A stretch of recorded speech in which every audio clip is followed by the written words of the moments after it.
साथियों नमस्कार। आप लाइव देख रहे हो तो मेरे भाइयों कमेंट करते रहना। खबर भी बड़ी है और खबर आई है एक्स ट्विटर से और खबर है 30 लाख पूर्व सैनिकों के लिए खुशखबरी की। एक बार मेरे सारे भाई जुड़ जाते हैं फिर बात शुरू करते हैं।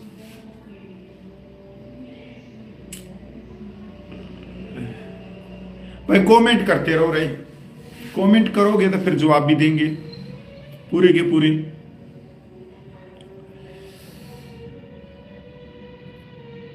जबरदस्त खबर है। भरत सिंह सोदा जी कह रहे हैं भाई राम राम राम राम। चलो शुरू करते हैं भाई अपनी बात। साथियों, भाइयों, बहनों, माताओं, 30 लाख पूर्व सैनिकों के लिए बहुत बड़ी खुशखबरी है। और खुशखबरी ये है कि जो आपका जायज हक है, जो संविधान के दायरे में है, जो समानता का अधिकार है, स्वाभिमान है, वो आरोपी परमेचर, डिसेबिलिटी पेंशन, मिलिट्री सर्विस पे, एक्स ग्रुप की पे विसंगतियां, सैनिक विधवाओं की पेंशन विसंगतियां, जेशू रैंक की पेंशन विसंगतियां, ऑनरेडी रैंक की जो भी आदि आदि है, जो भी मांग है, चाहे सहायक प्रथा को खत्म करो, चाहे जो अंग्रेजों के जमाने के चले हुए कानूनों को बदली करके नए भारतीय सेना अधिनियम ले आई जाए, इनका विरोध कर दिया। और विरोध किया है आपके रिटायर्ड अफसरों ने।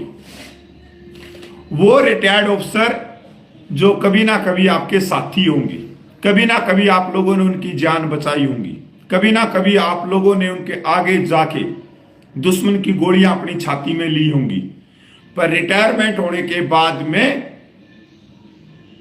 वो कहते हैं कि जो भी संसाधन है देश के, उन पे सिर्फ हमारा अधिकार है, उस पे 30 लाख पूर्व सैनिकों का अधिकार नहीं। और ये जो चीज चल रही है ये अब एक्स पे चल रही है। और क्यों चल रही है? क्योंकि पिछले 1 साल आंदोलन चला और अभी सिर्फ 1 महीने पहले 20 फरवरी को सबका सैनिक संघर्ष कमेटी, पंजाब की एलायंस कमेटियों ने 1 दिन का धरना प्रदर्शन किया जंतर मंतर पे। और उसके बाद में वॉइस ऑफ एक्स सर्विसमैन ने एक मीटिंग करी और वो अप्रैल के महीने में एक बड़ी रैली करने जा रही है जंतर मंतर या रामलीला ग्राउंड में। अब उसका विरोध हो गया शुरू एक्स ट्विटर पे। और ट्विटर पे जो विरोध करने वाले हैं वो आपके भाई, आपके बड़े छोटे जो भी हैं, जो भी आपके प्याज लहसुन जो भी कुछ है जो आप समझ सकते हो, उन्होंने विरोध शुरू कर दिया कि क्यों मिलिट्री सर्विस पे एक समान हो, क्यों डिसेबिलिटी पेंशन एक समान हो। अब मैं पूछना चाहता हूं उन्हें, जो हमारे बड़े भाई हैं, लहसुन प्याज जो भी है, भाई तुम्हारी जेब से थोड़ी रुपये खींच रहे हैं ये 30 लाख पूर्व सैनिक, ये तो सरकार की तिजोरी से खींच रहे हैं। फिर आपको क्या दिक्कत है भाई? ये आंदोलन करो, कुछ भी करो। आप कह रहे हो कि जो ओआरओपी की, मिलिट्री सर्विस पे की, डिसेबिलिटी पेंशन की एक समानता की बात कर रहे हैं, ये देशद्रोही है। देशद्रोही कैसे है भाई? जो सिपाही है, जो हवलदार है, जो देश की सेवा करते हुए घायल हुआ है, जख्मी हुआ है, वो देशद्रोही कैसे है? क्योंकि उसने डिसेबिलिटी पेंशन की समानता की बात कर ली। उसने कहा कि भाई मेरे को 18,000 नहीं, मेरे को 2.5 लाख रुपये चाहिए, तो वो देशद्रोही हो गया। ये तो दोगली नीति आप लोगों की। मतलब सारे संसाधन आपको चाहिए। अरे ठीक है, वहां पे जो कुछ कर रहे थे, जवानों के अंडे ले जाते थे, जवानों का राशन उठा के ले जाते थे, जब भी आते थे दूध की थैलियां उठा के ले जाते थे, सब्जी भर ले जाते थे। अरे भाई अब रिटायरमेंट हो गए हो, अब तो छोड़ दो। अब तुम सीधा डाका जो मार रहे हो वो डिसेबिलिटी पेंशन के ऊपर डाका मार रहे हो। मिलिट्री सर्विस पे के ऊपर डाका मार रहे हो। जो तुम कहते हो ना कि ये चीजें हैं, वो चीजें हैं, ये है, वो हो गया, वो हो गया, उसको पीट दिया, ये कर दिया, वो कर दिया, अब ले लो। 2 दिन के बाद में विरोध शुरू हो गया। और विरोध करने वाले कौन हैं? आपके ही है, कोई बाहर से तो आया नहीं। ना तो कोई आईपीएस आया, ना कोई आईएएस आया, ना कोई पटवारी आया, ना कोई तहसीलदार आया, ना कोई प्रोफेसर आया, ना कोई बिजली कर्मचारी आया, ना कोई सिविलियन आया विरोध करने के लिए। आए तो आए, रिटायर्ड अफसर आ गए, उनकी संस्थाएं आ गई। अरे शर्म आनी चाहिए यार। 7.5 लाख माता बहनें हैं, वो भी तो आपके परिवार की होंगी, गांव की होंगी, डिस्ट्रिक्ट की होंगी। वो 13,500 रुपये में गुजारा कर रही है और उन चीजों का विरोध किया जा रहा है। याद रख लेना, घोड़े के पीछे और सांप के आगे कभी मत खड़े होना। और ये सच हो गया 2 दिन के बाद में ही हो लिया आज के दिन कि जो अप्रैल में धरना प्रदर्शन होना है, खैर वो मांगे वॉइस ऑफ एक्स सर्विसमैन जिन मांगों के लिए धरना प्रदर्शन कर रही है वो सब की है, 30 लाख पूर्व सैनिकों की। हम उन मांगों का समर्थन करते हैं, पर हम धरना प्रदर्शन में शामिल नहीं हो रहे क्योंकि अभी तक पूर्व सैनिकों की कोई कमेटी नहीं बनी है, संयुक्त मोर्चा नहीं बना और ना ही हमारे को न्योता दिया गया अभी तक उस आंदोलन के लिए। तो इसलिए हम उस आंदोलन में शामिल नहीं हो रहे, पर मांगों का हम समर्थन करते हैं। जो मांगे लेके वॉइस ऑफ एक्स सर्विसमैन धरना प्रदर्शन कर रही है। साथियों, आप देखते होंगे आए दिन जो कमेंट है नेगेटिव भी बहुत सारे परसेंटेज बढ़ गए। ये नेगेटिव कमेंट कौन है? ये सहायक है सारे के सारे। कहीं आप ये सोच रहे हो कि कपिल भाई न्यूज को देख के वीडियो बना रहा है, तो भाई मैं कोई प्रधानमंत्री थोड़ी लग रहा हूं कि सारी फाइलें मेरे पास में आएंगी और वो फाइलें देखने के बाद में मैं मीडिया को दूंगा। अरे न्यूज से तो सारी चीजें निकलती हैं। कभी कोई न्यूज हमारे पास में पहले आ जाए, कभी मीडिया के पास में आ जाए और उसका अंदाजा एक लगा के हम बोलते हैं। मैंने कभी रविंद्र फौजी की तरह ये तो नहीं कहा ना मेरे अकाउंट में पैसा डाल दो, मेरे पेटीएम कर दो, मैं ये कर रहा हूं। ये रविंद्र फौजी कहता ना वीडियो में कि भाई अगर सहायक प्रथा है, ओआरओपी लेनी है, मिलिट्री सर्विस पे लेनी है तो आपको कुछ ना कुछ पैसा देना पड़ेगा, मेरे अकाउंट में देना पड़ेगा, ये स्कैनर है, ये पेटीएम है, ये मोबाइल नंबर है, इसमें दान कर दो। अब सोचने की बात है भाई रविंद्र फौजी को अगर हम 1,000-2,000 रुपया दे रहे हैं हर एक पूर्व सैनिक, तो उससे 30 लाख पूर्व सैनिकों का क्या भला होगा भाई? रविंद्र फौजी को पैसे देने से ओआरओपी मिलिट्री सर्विस पे डिसेबिलिटी पेंशन एक समान कैसे हो जाएगी? इससे तो सिर्फ रविंद्र फौजी की आर्थिक स्थिति करोड़ों अरबों में चली जाएगी। आज वो भाई इसमें बड़ी बड़ी गाड़ियों में घूम रहा है, कल वो 1.5-2 करोड़ की डिफेंडर गाड़ी ले आएगा। तो इससे स्थिति जो सुधर रही है रविंद्र फौजी की सुधर रही है, पर लोग दे रहे हैं, बेड़ चाल बन रहे हैं, देते रहो तो कोई दिक्कत नहीं है। तो साथियों, यह समझने की जरूरत है कि आज आप लोगों का, आपकी मांगों का जो विरोध कर रहे हैं वो कौन है।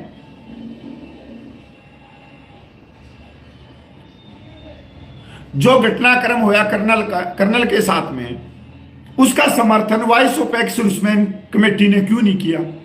है किसी के पास में जवाब? सबका सैनिक संघर्ष कमेटी नेशनल ने क्यों नहीं किया समर्थन? है किसी के पास में जवाब? वीर बहादुर ने क्यों नहीं समर्थन किया? है किसी के पास में जवाब? नायक हरपाल ने क्यों नहीं समर्थन किया? है किसी के पास में जवाब? यह जवाब मेरे पास में, या जो पिछले 15-17 साल से संघर्ष कर रहे हैं उन बंदों के पास में जवाब है।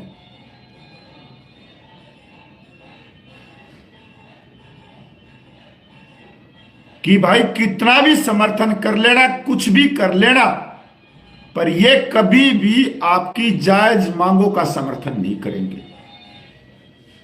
गलत ना तो वीर बहादुर है ना नायक हरपाल है, गलत है तो कहीं ना कहीं हम हैं जो दरी कुर्सी को छोड़ ही नहीं पा रहे।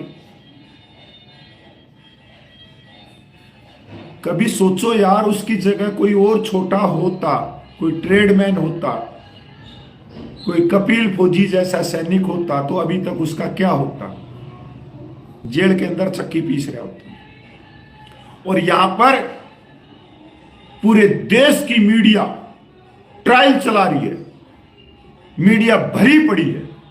कभी सोचा है, एक साल आंदोलन चला जंतर मंतर पे जायज मांगों के लिए, ये मीडिया मुंह के ऊपर होठों के ऊपर टेप लगा के बैठ गई।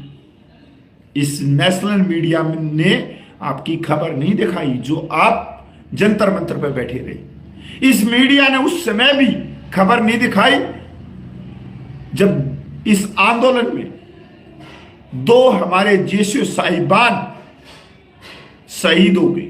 एक उत्तराखंड से सूबेदार शिव कुमार जी और एक ऑनरेडी फ्लाइट लेफ्टिनेंट सुरेंद्र शिवाज झज्जर हरियाणा से मेरे डिस्ट्रिक्ट से शहीद हो गए।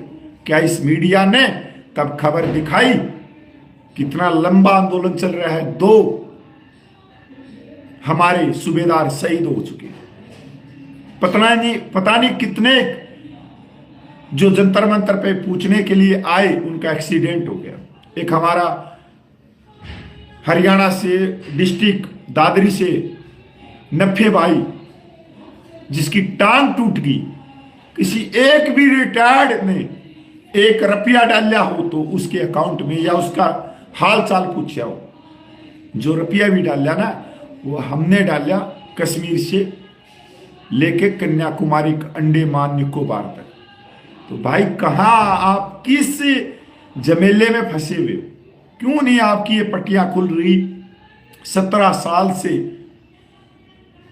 नायक हरपाल जैसे इंसान आप लोगों को कह रहे हैं कि कुर्सी दरी मत बिछाओ, और फिर आप कुर्सी दरी के अंदर जाके फंस जाते हो, कुर्सी दरी बिछा रहे हो। तो भाई कोई आपका समर्थन नहीं करे, जबकि हम सिर्फ अपने समानता के लिए समर्थन चाहते हैं कि मिलिट्री सर्विस पे डिसेबिलिटी पेंशन OROP परमेश्वर को मिले। क्या मेरे को मिलेगी? क्या मेरे को मिलेगी? 7.5 लाख सैनिक विधवा माता बहनों की भी पेंशन 50% होनी चाहिए। अरे मैं तो आज भी जीवित हूं, पता नहीं कल जाएगी या परसों चली जाएगी। क्या मैं अपने लिए कर रहा हूं? आप लोगों के परिवार के लिए, आप लोगों को जगाने के लिए। पर कितना भी आपके मुंह पे पानी मारो, आप उठोगे और सो जाओगे, और सो जाने के बाद में सीधे दरी कुर्सी के ऊपर डाक मारोगे और बिछाने लग जाओगे, और जिंदाबाद के नारे, जिंदाबाद के नारे, जिंदाबाद के नारे। जब मैंने पटियाला के अंदर एक स्टेज देखी ना, उस स्टेज के ऊपर तुम्हारे में से कोई नहीं बैठा था, बड़ा दर्द होया। तुम्हारे में से कोई नहीं बैठा था। कौन बैठे थे मेडल पैर के? और कोई। पूर्व सैनिकों को किसने इकट्ठा किया? हमारी ही एक कमेटी, हमारे ही एक सम्मानित सदस्य ने। ये होता है। इसको समझ सकते हो तो उस तरह से समझ सकते हो कि 2015 के अंदर OROP का आंदोलन चला जंतर मंतर पे, वहां पर लाखों पूर्व सैनिक पूछे। अब वो लाखों पूर्व सैनिकों को पूछाने वाला कौन था? हम और आप। पर उसका नेता एक मेजर जनरल बन गया और 12 करोड़ रुपए से ज्यादा भी ले गया हमारी जेब से। OROP भी ले गया जिस पे हक नहीं था, और साथ की साथ में NFU भी ले गया, और आज उसके अकाउंट में 4 करोड़ रुपए से ज्यादा रुपया है। 4 करोड़ रुपए से ज्यादा। आए दिन लेटर लिखता है, मेरा जवान, मेरा जवान, मेरी जवान, मेरी सैनिक विधवा माता बहनों की पेंशन कम। आज भी लिखता है गुमराह करने के लिए, आप लोगों को बरगलाने के लिए, आप लोगों से दरी कुर्सी बिछाने के लिए। ये उसकी नीति है, ये उसकी राजनीति है।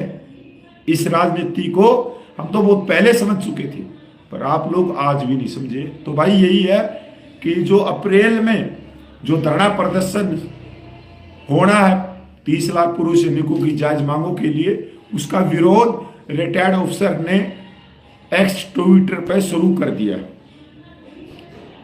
कि इकट्ठे हो जाओ, हम भी आगे बढ़ेंगे। कोई आगे नहीं बढ़ेगा, उनकी सारी मांगे पूरी और की है, एनएफयू मिल गई।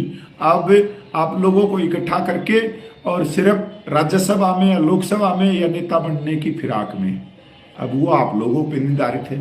बैठे रहो कहीं चौक चौराहे पे, मेरे को उसको पीट दिया, उसको पीट दिया, उसको पीट दिया, उसको पीट दिया। आप लोगों को तो ओआरओपी में, मिलिट्री सर्विस पे में, डिसेबिलिटी पेंशन में, एक्स पे में, सारी जगह पीटा गया है, सारी जगह, और जबरदस्त पीटा गया है। ऐसा पीटा गया है कि आप अपना दर्द किसी को नहीं दिखा सकते। अगर दिखाने के लिए जंतर मंतर पे जाते हो तो साथ ही साथ कहते हैं कि ये आ गए, ये वो आ गए, इनको कुचल दो, इनको जेल में भर दो, ये तो देशद्रोही है, ये अपने हकों की बात कर रहे हैं, ये कर रहे हैं, वो कर रहे हैं। तो भाई आपकी बात कहीं सुनाई नहीं दी जा रही। समझने की कोशिश करो इस चीज को कि जो कुछ हो रहा है वो बिल्कुल गलत हो रहा है, कि हम अपने हकों को छोड़ के दूसरे के हकों को दिलाने के लिए भाग रहे हैं, तो ये भी गलत है। अगर आप खुद में कमजोर हैं तो पहले अपने को स्ट्रोंग करो, तब दूसरे के न्याय की बात करना। पहले आपके हकों की बात करो, अपने स्वाभिमान की बात करो, अपने आत्मसम्मान की बात करो। आप दूसरे के आत्मसम्मान पे चल रहे हो, अपना तो खुद का तो देख लो। आपकी खुद की तो लंगोटी सुनवाई नहीं जा रही, और दूसरे को बोल रहे हो इसके आत्मसम्मान को चोट पूछगी, इसके स्वाभिमान को चोट पूछगी। अरे भाई, तुम्हारे आत्मसम्मान की, तुम्हारे स्वाभिमान की बात कर लो ना तुम। तुम्हारे साथ में क्या दोयम दर्जे का व्यवहार हो रहा है, जबकि हमारे मांगे किसके साथ में? केंद्र के साथ में। पैसा कहां से आएगा? केंद्र की तिजोरी में। पर पता नहीं रिटायर्ड को क्या मिर्ची लग रही है, चौड़े पैर करके हमारा विरोध शुरू कर देता है 30 लाख पूर्व सैनिकों का। समझे कभी ये बात? 1.5 साल कपिल फौजी कभी नहीं बढ़ता। कदे आप ये सोच रहे हो मैं अपने हकों की बात करता हूं, संविधान के दायरे में करता हूं ना। मैं किसी का समर्थन करूंगा। निष्पक्ष जांच होगी, जांच में जो होगा उसको जो दंड मिलेगा वो कानून के अंतर्गत मिलेगा। कपिल फौजी 1.5 साल में नहीं आएगा। क्या बात कर रहे हो आप? मैं अपने स्वाभिमान, अपने आत्म सम्मान की चिंता करता हूं। मेरा आत्म सम्मान, मेरा स्वाभिमान, मेरी समानता है मेरी मिलिट्री सर्विस पे, मेरी डिसेबिलिटी पेंशन, मेरा फिटमेंट फैक्टर, मेरी सैनिक विधवा माता बहनों की पेंशन 50%, मेरे जेसू रैंक की जो पेंशन विसंगतियां वो दूर हो। चाहे रिजर्व पेंशन है, पेंशनर है, उनकी पेंशन एक परमानेंट सैनिक की जो पेंशन है वो बने। मांगे बहुत है। चाहे सहायक प्रथा की बात हो जिसके कारण जवान आत्महत्या करते हैं वो बंद करो। अंग्रेजों के जमाने के जो काले कानून चल रहे हैं उनको बाहर निकालो। मेरी इन चीजों पे है। मैं किसी के लिए दरी कुर्सी बिछाने के लिए मैं ना तो पैदा हुआ हूं और ना मैं ऐसा काम करूंगा। मैं दरी कुर्सी बिछाऊंगा इन मांगों के लिए और आप लोगों के लिए। मैं किसी व्यक्ति विशेष के लिए, एक व्यक्ति को इंसाफ मिल जाए उसके लिए कभी नहीं बिछाऊंगा। और मैंने बता दिया कि कौन कौन व्यक्ति हैं जिनको आप मानते हो उन्होंने समर्थन नहीं किया। तो वो बहुत समझदार व्यक्ति हैं, बहुत समझदार, जिन्होंने पूरे देश के सैनिकों को जगाया। जय हिंद, नमस्कार, जय भारत, जय हिंद। शहीद जवान अमर रहे। जय भारती।